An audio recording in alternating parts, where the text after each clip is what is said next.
In the nation's capital today, 28 House lawmakers are calling on the Justice Department to release the full FBI intelligence assessment of what are efforts by white supremacists to infiltrate police forces.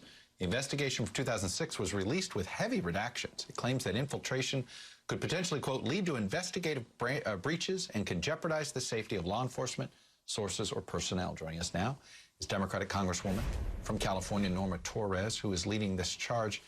Congresswoman, here you are talking about this, and we see this incident just now in Wilmington, North Carolina, to sort of underscore this concern. Let me ask you this. Why do you think this has been so difficult to surface publicly? Yeah, good afternoon, Chuck, and thank you for the opportunity. It's unconscionable that here we are in 2020 and these comments are still surfacing.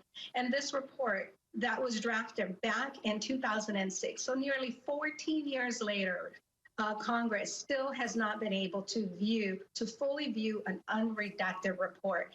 It's time that we address this long overdue issue. By the way, in 2015, Department of Homeland Security did another assessment, and then it found out also that there was a lot of infiltration happening in not only within local police departments, but also state police departments and federal agencies. So this sounds an alarm should sound an alarm to every single taxpayer. We are funding these police departments, and we want them to abide by the same laws that are that every citizen has to abide, and certainly follow our Constitution. Being a bigoted with a badge and a gun is not acceptable.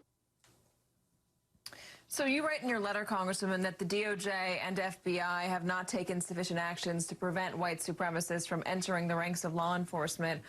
Why do you think they haven't taken it seriously enough? It's one agency being, covering up for the other. It's the brotherhood. It's the problem that we are seeing. Why problem officers continue to get hired by agencies. They move from one place to another to try to give them a second chance. You know who doesn't get a second chance? Black Americans and brown Americans do not get a second chance.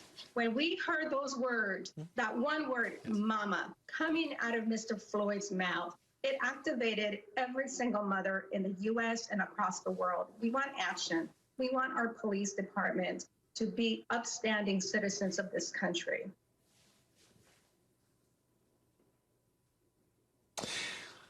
And Congresswoman, the DHS sat on one of these reports early on. They had done a lot of just the overall threat of sort of the use of white supremacy ideology motivating terrorist attacks.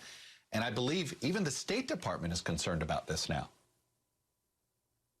Absolutely. We have been addressing this. By the way, I served in the Homeland Security Committee between 2015 and 2016 when DHS first looked at this. At the request of then ranking member Benny Thompson, I mean, he has been on this issue. Democrats have been on this issue demanding more oversight and demanding more action, but it has simply fallen on deaf ears. And we cannot continue this way. There is some sort of allergy when you say the word white national and white supremacy with one side of the aisle. There seems to be an allergy about tackling this as head on as you would think folks would want to do. Anyway, Congresswoman Torres, Democrat from California, thank you for coming on and sharing your perspective. And Katy, over to you. Thank you, Chuck and Kate.